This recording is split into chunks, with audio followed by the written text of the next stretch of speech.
அமெரிக்காவின் இராணுவத்தை சுட்டு வீழ்த்தியிருக்கிறது ஈரான். தன்னை தம்பட்டம் அடித்துக் கொண்டிருந்த அமெரிக்காவிற்கு ஈரான் மிகப்பெரிய ஒரு அதிர்ச்சியை கொடுத்திருக்கிறதா? அல்லது ஏஐ தொழில்நுட்பத்தின் அடிப்படையில் ஈரான் அதுபோன்ற ஒரு காட்சி அமைப்பை உருவாக்கி அமெரிக்காவிற்கு ஒரு அதிர்ச்சி கொடுக்கக்கூடிய ஒரு களத்தை எடுத்திருக்கிறதா? இது இரண்டாவது கேள்வி. பாகிஸ்தான் தலைமையில் நடந்த பேச்சுவார்த்தை எந்த கோணத்தில் சென்று கொண்டிருக்கின்றது? அது தோல்வியை சந்தித்து விட்டதா? ஈரான் மீது நடத்தி இருக்கக்கூடிய இந்த தாக்குதல் அமெரிக்காவின் ஒட்டுமொத்தமான கட்டமைப்பையும் சீர்குலைப்பதற்கான ஒரு களத்தை நோக்கி நகர்ந்திருக்கிறதா? பிரான்ஸ் நாட்டின் கப்பலை ஹர்மோஸ் நீரணையை கடந்து செல்வதற்கு ஈரான் அனுமதித்ததின் பின்னணியில் இருக்கக்கூடிய ரகசியம் என்ன? இவைகளைத்தான் இந்த காணொலியில் நாம் பார்க்க இருக்கின்றோம். எங்களுடைய இந்த வலையொலிக்கு நீங்கள் புதிதாக வந்திருந்தால் எங்களுடைய வலையொலியை பகிர்ந்தளியுங்கள். நாங்கள் வெளியிடக்கூடிய காணொலிகள் உங்களை வந்து அடைவதற்கான ஒரு களத்தை எட்டும். அமெரிக்காவின் விமானம் ஒன்றை ஈரான் சுட்டு வீழ்த்தி விட்டது என்கின்ற காட்சி காணொலியாக வெளியிடப்பட்டிருக்கிறது. அந்த விமானம் வெடித்து சிதறிய அந்த கோலத்தில் அதில் இருந்தவர்கள் தப்பிப்பதற்கான வாய்ப்பில்லை. ஆனால் ஒரு விமானி அந்த மரணத்தை தழுவி விட்டார் என்றும் ஒரு விமானி தப்பித்து விட்டார் என்கின்ற செய்தி வருகின்றன. அந்த தப்பித்த விமானி எங்கிருக்கிறார் என்பதை தேடி கண்டுபிடிப்பதற்கான களத்தை ஈரான் தற்பொழுது எடுத்துக்கொண்டு இருப்பதாகவும் ஈரானுடைய காவல்துறையும் இராணுவமும் பொதுமக்களிடம் உதவியை கோரியிருக்கிறது. இப்படி தப்பித்து இருக்கக்கூடிய ஒருவர் எங்காவது இருப்பார் என்று நீங்கள் அறிந்தால் தகவலை கொடுங்கள் என்று தெரிவித்திருக்கிறது. ஈரான் சுட்டு வீழ்த்தியதாக சொல்லப்பட்டிருக்கக்கூடிய அந்த விமானம் F-35 என்கின்ற வகையறாவை சார்ந்த அந்த விமானம் சுட்டு வீழ்த்தப்பட்டிருக்கிறது. இது அமெரிக்காவிற்கு மிகப்பெரிய பின்னடைவாக பார்க்கப்படுகிறது. ஆனால் அமெரிக்காவை பொறுத்தமட்டில் அப்படி ஒரு விமானம் சுட்டு வீழ்த்தவே படவில்லை. திட்டமிட்டு ஈரான் ஒரு பொய் செய்தியை கட்டவிழ்த்து விட்டிருக்கிறது. முன்பு கூட இதுபோன்ற பல செய்திகளை ஈரான் எடுத்து வைத்திருக்கிறது. அதுபோன்ற ஒரு செய்திதான் இது. ஏஐ தொழில்நுட்பத்தின் அடிப்படையில் இதுபோன்ற செய்திகளை ஈரான் எடுத்து வைத்திருக்கிறது என்கின்ற தகவல்கள் முன்னெடுத்து வைக்கப்படுகின்றன. ஆனால் பரவலாக நமக்கு கிடைத்திருக்கக்கூடிய செய்திகளை வைத்து பார்க்கின்ற பொழுது ஈரான் சுட்டு வீழ்த்தியதாக சொல்லி இருக்கக்கூடிய அமெரிக்காவின் விமானம் உண்மையிலே ஈரானால் தான் வீழ்த்தப்பட்டிருக்கிறது என்ற செய்திகள் உறுதிப்படுத்தப்படுகின்றன. இந்த சூழலில்தான் பாகிஸ்தான் தலைமையில் துருக்கி, எகிப்து போன்ற நாடுகள் ஒன்றிணைந்து அமெரிக்காவிற்கும் ஈரானுக்கும் இடையே பேச்சுவார்த்தை நடத்துவதற்கான ஒரு களத்தை எடுத்துக்கொண்டிருந்தது.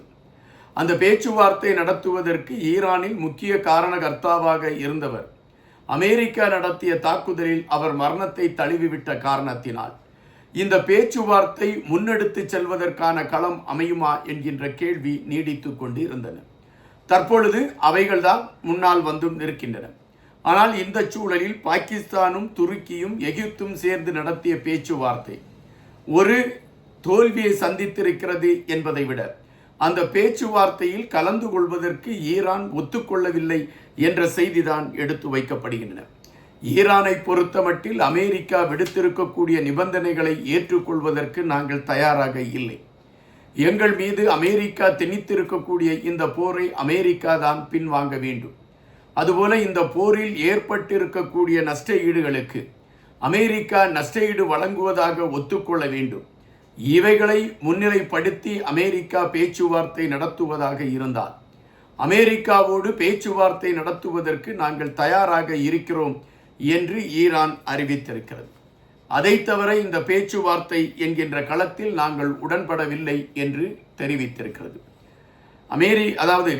பாகிஸ்தானின் தலைநகரான இஸ்லாமாபாத்தில் இந்த பேச்சுவார்த்தைக்கான களங்கள் உருவாக்கப்படுகிறது, அதற்கான நகர்வுகள் எடுக்கப்படுகிறது என்று சொல்லப்பட்ட சூழலில் ஈரான் அதை பகிரங்கமாகவே வேண்டாம் என்று தள்ளி வைத்து விட்டது என்பதுதான் நிஜம். ஆனால் ட்ரம்ப் அவர்களை பொறுத்த மட்டில் இந்த பேச்சுவார்த்தை நடந்து கொண்டிருக்கின்றது, ஒரு முடிவை எட்டிவிடும் என்று ஒரு செய்தியை சொல்லிக் கொண்டே இருக்கின்றார். ஆனால் தற்பொழுது கிடைத்திருக்கக்கூடிய இன்னொரு செய்தி, பிரான்ஸ் நாட்டின் கப்பல் ஒன்றை ஹர்மோஸ் நீரணையை கடந்து செல்வதற்கு ஈரான் அனுமதி அளித்திருக்கிறது. இது இப்பொழுது பேசுபடு பொருளாக மாறியிருக்கிறது. அமெரிக்கா நடத்தி கொண்டிருக்கக்கூடிய போரில் நாங்கள் கலந்து கொண்டு அமெரிக்காவிற்கு ஆதரவு தெரிவிக்க முடியாது, காரணம், இந்த ஈரான் மீது நடத்தியிருக்கக்கூடிய போரில் எங்களுக்கு உடன்பாடு இல்லை என்று பிரான்ஸ் ஏற்கனவே அறிவித்திருந்த நிலையில் பிரான்சுடைய கப்பல் இப்பொழுது ஹர்மோஸ் நீரணையை கடந்து செல்வதற்கு ஈரான் அனுமதி அளித்திருக்கக்கூடிய விடயம் ஒரு பரபரப்பான அரசியல் களமாக பார்க்கப்படுகின்ற அதே வேளையில் உலகமே உற்று நோக்கக்கூடிய ஒரு அரசியல் களமாக மாறி இருக்கிறது என்பதை நாம் இங்கு பதிவு செய்ய வேண்டியதாக இருக்கின்றது.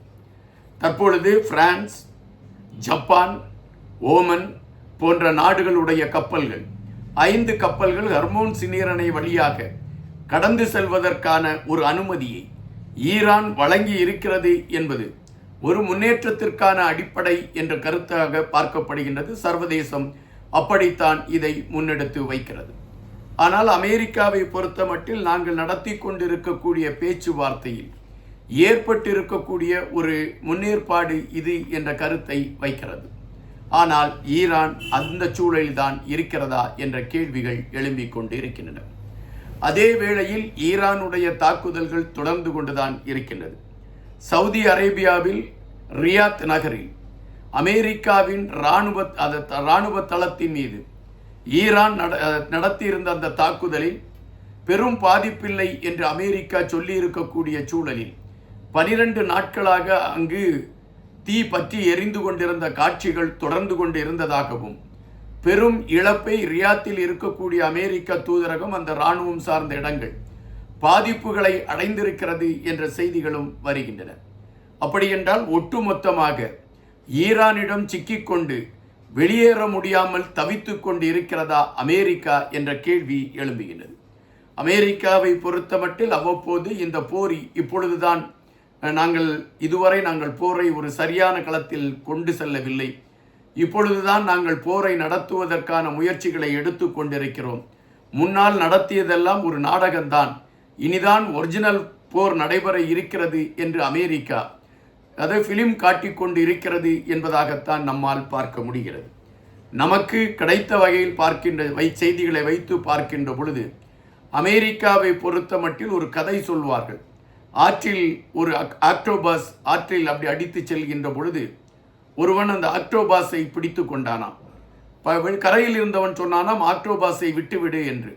பிடித்தவன் சொன்னானாம் நான் ஆக்டோபாஸை விட்டு ரொம்ப நேரம் ஆகிவிட்டது, ஆனால் அந்த ஆக்டோபாஸ் தான் என்னை பிடித்திருக்கிறது என்று.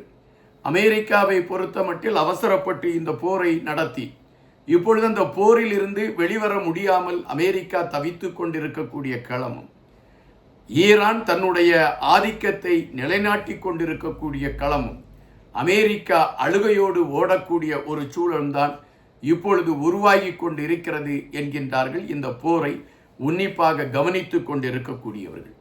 எதை நோக்கி நகர்ந்து கொண்டிருக்கிறது இந்த போர் என்பதை நாம் இன்னும் சில காலங்கள் பொறுத்திருந்து பார்க்க வேண்டியதாக இருக்கிறது. நன்றியுடன் இன்வா.